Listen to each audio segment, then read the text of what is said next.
Year 2 is entitled RG3, Revealing God's Greatest Glory. Year 2 begins to ask the question, if life is all about glorifying God, how much glory do we want to bring to God?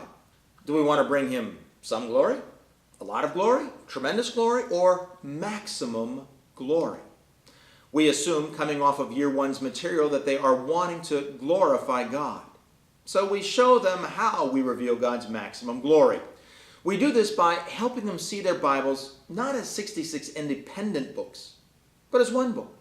And just as every one book has an introduction, a story, and a conclusion, so our Bible has an introduction, so our Bible has a story, and so our Bible has a conclusion.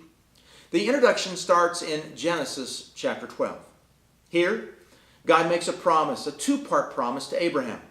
In this promise, He tells them that, number one, He will bless them. And number two, that He will be a blessing to all the peoples on the face of the earth. We then help them see that in Revelation chapter 5, God fulfills that promise. There are people from every tongue, every tribe, and every nation worshiping the Lord. So, here in Genesis 12 is the promise. God's first promise to Abraham, I'll bless you to be a blessing to all nations. Here in Revelation 5 is the fulfillment. There are people from every tongue, every tribe, and every nation worshiping God. Here's the promise. Here's the fulfillment.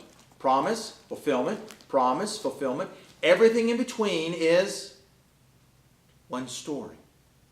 The story of His glory. And if we were to take this story out of the Bible, you'd have very little left to study. It's just 11 chapters. You can now read through the Bible in a year. One chapter a month, 11 months, you get December off. You can't take the story of His glory out of the Bible. It's one book, one story, one theme. But even beyond this, we help them see that with this two-part story, it's a lot easier to focus in on God's desire to bless us, we call that the top line of the covenant, than it is to be a blessing to others, what we call the bottom line of the covenant. As a result, most Christians are reading their Bibles like a yearbook.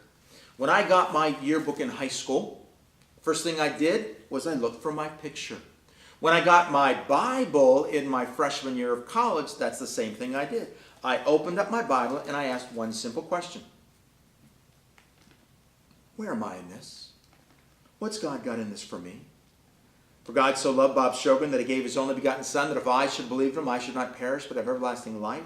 His yoke is easy, His burden is light. I like this Christianity. And without realizing it, I should have paid half price for my Bible. Why?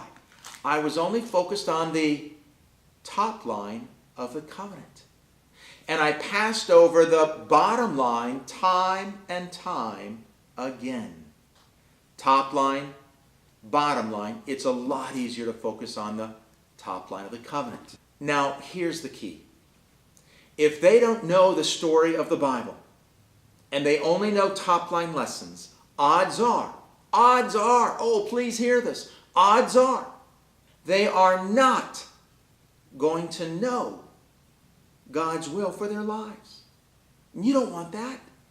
At best, it'll be incomplete. At worst, they will totally miss it. This is not something you want for your students. Please, please get them to go through our second year's curriculum. It is changing lives significantly. With our second year core workbook, they'll also be reading through the books God's Bottom Line and A Cat and Dog Look at the Cross.